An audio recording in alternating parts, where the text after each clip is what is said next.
story being told inside my head. Have you ever noticed how the moments of greatest clarity in your life came not when you were desperately seeking answers, but when you finally surrendered control? When you stopped forcing outcomes, stopped manipulating circumstances, stopped trying to bend reality to your will? This isn't coincidence. This is the essence of a philosophy centuries old, yet more relevant today than ever before. In this video, I'm going to reveal Montaigne's 5 profound insights that can completely transform how you experience anxiety, failure, and judgment. These aren't just abstract concepts. They're practical tools that have liberated countless minds across 5 centuries. I'll walk you through each principle and show you exactly how to apply them in your daily battles with uncertainty. But first, let me share what happened when I discovered these ideas myself. For years, I lived trapped in a prison of my own expectations. Every decision weighed down by potential judgment, every failure magnified into catastrophe, every uncertainty treated as existential threat. I was, as Montaigne would say, the most anxious creature alive, constantly planning, analysing, trying to control outcomes that were never mine to control. My mind raced with endless what-ifs, my body tensed with anticipatory stress, my spirit drained by the exhausting pretense that I could somehow master the unfolding of life.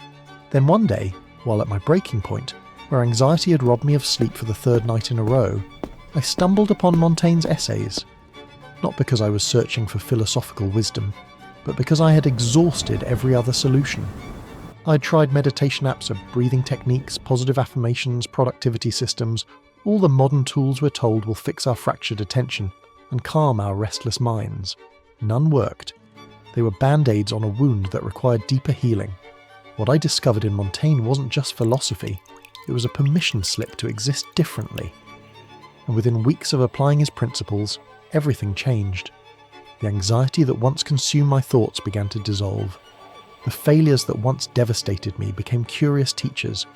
The judgments that once paralysed me lost their power. But why does this approach work so powerfully when nothing else seems to? Because Montaigne understood something about human nature that modern psychology has only recently confirmed, that our desperate attempts to control life are precisely what make it uncontrollable. When you release your grip, paradoxically, everything falls into place. Not because circumstances magically improve, but because your relationship to those circumstances fundamentally transforms. So let's dive into the first principle that makes this transformation possible. Jung spoke of individuation, becoming who you truly are.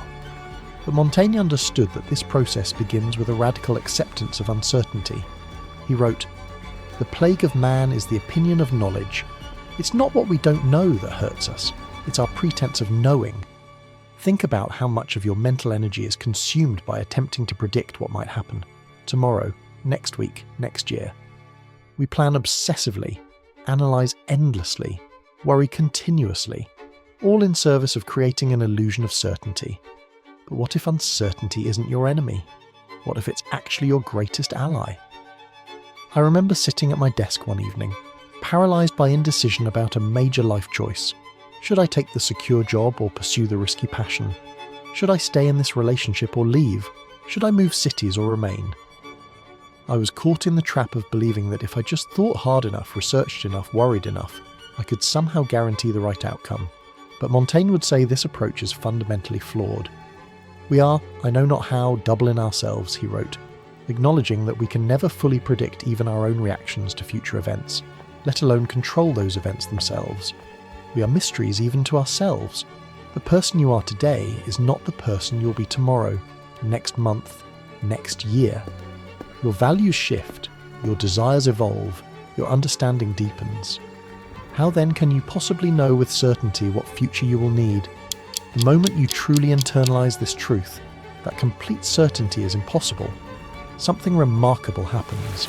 The weight lifts. You stop exhausting yourself trying to control the uncontrollable.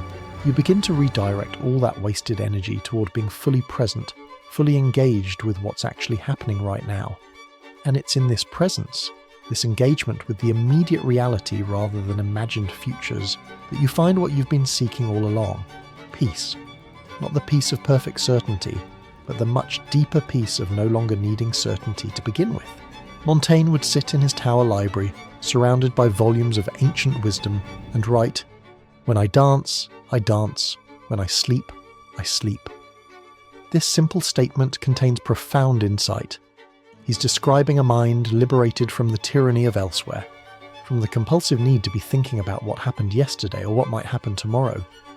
When you're fully present, you're free. But how do you actually practice this principle in daily life?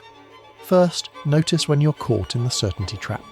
Become aware of when your mind is spinning scenarios, seeking guarantees, demanding assurances that cannot exist. Just this awareness itself begins to loosen anxiety's grip. Then practice purposeful surrender, not passive resignation, but active acceptance of what is beyond your control. Say to yourself, "This is uncertain, and that's okay. I don't need to know everything to take the next step." Finally, narrow your focus to what's immediately before you. As Montaigne said, the greatest thing in the world is to know how to belong to oneself. Belonging to yourself means bringing your full attention to this moment, this conversation, this task, not dispersing it across 1,000 imagined futures. When I began practicing this principle, I noticed something counterintuitive. The less I tried to control outcomes, the more favourable outcomes seemed to appear. Not because I had discovered some magical manifestation technique, but because I was no longer sabotaging myself with the anxiety of needing specific results. I was able to see opportunities I would have missed while blinded by the tunnel vision of certainty seeking. We've been taught that failure is something to avoid at all costs, that it represents inadequacy, weakness, even moral deficiency. But Montaigne saw failure differently, not as a judgment on your worth, but simply as information. Experience is properly upon its own dunghill in the subject of human nature, he wrote. In other words, our mistakes, our failures, our embarrassments, these are not deviations from the proper human experience. They are the human experience. They are how we learn, how we grow, how we become. But this isn't just philosophical abstraction. This reframing has profound psychological consequences. When you stop viewing failure as catastrophe and start viewing it as education, you dismantle the fear that keeps you trapped in patterns of avoidance, perfectionism, and self-sabotage. I watched this transformation in myself when I stopped treating each professional setback as evidence of my inadequacy and started approaching it with curiosity instead. What can this teach me? Replaced what does this say about me? And suddenly, failure lost its sting. Not because it became pleasant, failure is still uncomfortable, but because it no longer threatened my identity. And here's the paradox that Montaigne understood centuries before modern psychology caught up. When you become willing to fail, you actually fail less. Not because you magically become more skilled, but because you stop undermining yourself with the very fear of failure itself. Have you noticed how often you've sabotaged opportunities because you were so afraid of failing that you couldn't possibly succeed? How often has the terror of judgment made you hold back your true capabilities, your authentic voice? This is the hidden cost of caring too much about outcomes rather than experiences. Montaigne wrote, "I have never seen a greater monster or miracle than myself." He understood that to be human is to be imperfect, contradictory, sometimes foolish, and that this is not a flaw in the design but the design itself. Your failures don't make you less human. They confirm your humanity. When you internalize this perspective, failure becomes not just acceptable, but necessary. Each mistake becomes not a step backward, but a step deeper into understanding. Each setback becomes not evidence of your inadequacy, but proof of your courage in trying. I had a friend who abandoned a promising writing career after his first book received mixed reviews. The pain of criticism was too great. He couldn't separate the rejection of his work from rejection of himself. For years, he produced nothing, paralysed by the fear of failing again. But when he finally encountered Montaigne's essays, something shifted. He began to see his earlier failure as simply part of the necessary journey of any creative person. He returned to writing, not with the desperate need for validation, but with the humble intention of learning through the process itself. His second book was published to critical acclaim, not because he had become a different writer, but because he had become a different person in relationship to his writing. He no longer wrote from fear. He wrote from freedom. And the irony was that what he had so desperately sought before, external validation, came to him precisely when he stopped seeking it. This is the essence of Montaigne's teaching on failure. When you stop caring so desperately about succeeding, you paradoxically create the internal conditions that make success more likely. Not by magical thinking, but by releasing yourself from the self-sabotaging trap of perfectionism. But perhaps Montaigne's most revolutionary insight was about judgment, not just how we judge ourselves, but how we allow ourselves to be judged by others. He wrote, "The greater part of what we know is the least of what exists." Think about this deeply. The judgments others form about you are based on the tiniest fraction of who you actually are. They cannot see your inner thoughts, your private struggles, your unspoken dreams, your silent victories. They see only the external manifestations, the performance, the mask, what Jung would call the persona. And yet how much of your life is governed by fear of these incomplete judgments? How often do you silence your authentic voice because you fear criticism? How frequently do you abandon your own values to conform to external expectations? How commonly do you exhaust yourself maintaining an image that others will approve of? I used to believe that being liked was a prerequisite for being valuable, that external validation somehow confirmed my worth, and so I contorted myself endlessly, becoming whoever I thought others wanted me to be. The result wasn't respect or even genuine connection. It was exhaustion, disconnection from myself, and a profound sense of emptiness. Because when you make external judgment your compass, you lose your true north. You become available to everyone except yourself. You become a vessel for others' projections rather than an authentic being with your own sovereign centre. The liberation comes when you finally understand. Their judgments reveal more about them than about you. Their criticisms, their dismissals, their misunderstandings, these tell you nothing about your worth and everything about their limitations, their projections, their own unfaced shadows. Montaigne wrote, "I care not so much what I am to others as what I am to myself. This is not selfishness but self-sovereignty. It's the recognition that you cannot live authentically while continuously adjusting yourself to fit others' expectations. Expectations that are themselves based on incomplete information about who you really are." I remember the freedom I felt when I finally stopped explaining myself to people who were committed to misunderstanding me. The energy I reclaimed when I no longer felt obligated to justify choices that were aligned with my values, but contradicted social norms. The peace that came when I realised that others' opinions of me were none of my business. And when you stop caring about these judgments, stop explaining yourself, stop seeking approval, something miraculous happens. Not only do you reclaim your energy and reconnect with your essence, but ironically, you often receive something you never got when you were desperately seeking it: genuine respect. Because there is something magnetic about a person who is no longer available for manipulation through praise or criticism. There is something compelling about someone who stands in their truth without needing external confirmation. There is something powerful about the silence that comes from no longer feeling obligated to justify your existence. But this journey isn't easy. When you begin withdrawing from the game of constant approval seeking, you will face resistance. People who benefited from your old patterns will be uncomfortable with your new boundaries. Those who enjoyed your constant accessibility will protest your newfound selectivity. Some will claim you've changed, become cold, become distant. And they're right. You have changed. But not toward coldness, toward wholeness. Not toward distance, but toward depth. Not toward isolation, but toward integrity. In our hyper-connected world, we've been conditioned to believe that constant availability is a virtue. Always online, always responding, always reachable. But Montaigne understood something crucial about human psychology. What is too easily obtained is rarely valued. I seek the company of few and make myself unagreeable to the many, he wrote. This wasn't arrogance, but a profound understanding of emotional economics. When you make yourself constantly available, emotionally, mentally, physically, you become devalued not just in others' eyes, but in your own. Think about the people in your life who command the most respect.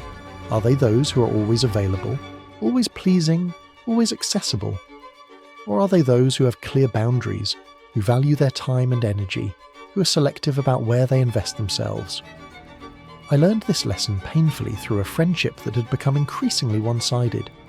For years I was available at all hours, dropping everything to provide emotional support, practical help, whatever was needed. I believed this was what friendship meant, unconditional availability. But I began to notice something troubling.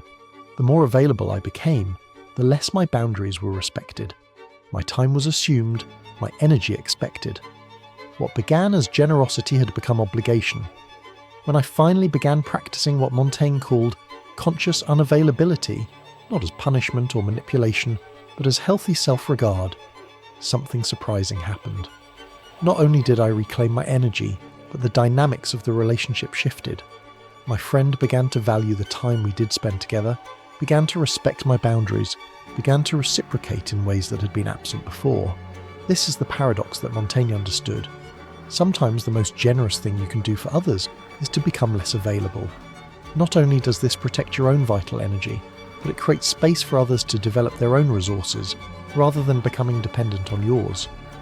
But conscious unavailability isn't just about external relationships, it's also about your relationship with yourself. How often do you make yourself unavailable to your own deeper thoughts, your own authentic feelings, your own true desires? How frequently do you distract yourself with noise, social media, streaming services, constant activity, rather than sitting with yourself in reflective silence? Montaigne would retreat to his tower library not to escape the world, but to truly meet himself. And in that meeting, that deep communion with his own thoughts, he found what eludes so many of us: genuine self-knowledge. When was the last time you sat in silence without reaching for your phone? When did you last allow yourself to be bored, to daydream, to follow the wandering path of your own uninterrupted thoughts? These spaces of unavailability to external demands are precisely where your deepest insights will emerge. I began practicing this by setting aside 1 hour each day, just 1 hour, where I was completely unavailable to external demands. No phone, no email, no social media, no obligations to others. Just time with myself, sometimes reading, sometimes writing, sometimes simply sitting in contemplative silence. What began as uncomfortable quickly became essential. In these periods of conscious unavailability, I rediscovered parts of myself that had been drowned out by the constant noise of others' expectations. The practice of conscious unavailability isn't selfishness, it's self-preservation. It's the recognition that your energy is finite and precious, that your attention is your most valuable asset, and that how you allocate these resources determines the quality of your life. As Montaigne wrote, "The greatest thing in the world is to know how to belong to oneself." When you make yourself less available to external demands, you become more available to yourself, and paradoxically, this makes you more truly available to others, not as a depleted vessel serving from empty, but as a full presence offering from abundance. Modern culture teaches us to be consistent, to have firm opinions, to stand unwavering in our beliefs. Flip-flopping is seen as weakness, changing your mind is viewed as indecision. But Montaigne saw this demand for rigid consistency as not just unnatural but fundamentally dishonest. "I do not portray being, I portray passing," he wrote. In other words, he understood that human beings are not static entities but flowing processes. We are not fixed identities but ever-evolving consciousnesses, and to pretend otherwise, to insist on absolute consistency of thought, feeling or behaviour, is to deny the very nature of our existence. This insight liberates you from one of the most exhausting burdens modern life places upon you. The demand to be the same person today that you were yesterday, to hold the same opinions now that you held before, to maintain the same beliefs regardless of new information or experiences. I used to believe that strength meant never changing my mind, never admitting I was wrong, never showing uncertainty. If I took a position, I defended it relentlessly, even when new evidence suggested I should reconsider. I thought this was integrity. Montaigne showed me it was actually ego, the desperate attempt to appear consistent rather than to be authentic. When I finally gave myself permission to say, "I don't know," to change my mind based on new information, to hold contradictory thoughts simultaneously, an enormous weight lifted. I no longer had to pretend to have everything figured out. I could exist in the question rather than rushing to the answer. This embrace of contradiction extends beyond intellectual positions to our emotional lives as well. How often have you denied feelings because they contradicted your self-image? How frequently have you suppressed desires because they didn't align with who you thought you should be? How commonly have you ignored intuitions because they contradicted your rational analysis? Montaigne would say, This internal censorship is not wisdom, but its opposite. True wisdom lies in acknowledging the full range of your experience, the noble and the base, the certain and the doubtful, the rational and the intuitive. He wrote, "We are all framed of flaps and patches, and of so shapeless and diverse a contexture that every piece and every moment plays its part. In other words, you're not one thing but many. You contain multitudes, and the attempt to reduce yourself to a single consistent narrative is not just futile but harmful, cutting you off from the full richness of your own experience." I remember the liberation I felt when I finally acknowledged that I could be both analytical and intuitive, both structured and spontaneous, both social and solitary. These weren't contradictions to be resolved, but complementary aspects of a complex whole. By embracing these apparent contradictions rather than trying to eliminate them, I became not less integrated, but more so, able to draw on different aspects of myself as different situations required. This principle applies powerfully to how we relate to others as well. When you understand that you contain contradictions, you become more compassionate toward the contradictions in others. You stop expecting perfect consistency from those around you, and begin to appreciate the beautiful complexity of human beings in all their messy, contradictory glory. Montaigne's insight here offers profound relational wisdom. The people who frustrate you most are often those whose contradictions mirror your own unacknowledged aspects. The qualities you judge most harshly in others are frequently those you've denied in yourself. When you can embrace your own contradictions, you create space for others to be their full, complex selves as well. But perhaps most importantly, embracing contradiction as wisdom liberates you from the exhausting performance of having it all figured out. You no longer need to pretend certainty where you feel doubt. You no longer need to force resolution where you experience ambivalence. You can simply be where you are as you are, a complex, evolving, sometimes contradictory being, making your way through a complex, evolving, sometimes contradictory world. As Montaigne wrote, "I have never seen a greater monster or miracle than myself." In acknowledging both the monstrous and the miraculous within himself, and accepting both with equal equanimity, he found a freedom that few ever discover, the freedom to be fully, authentically human. Let's be clear about something. Montaigne's philosophy isn't about apathy. It's not about not caring at all.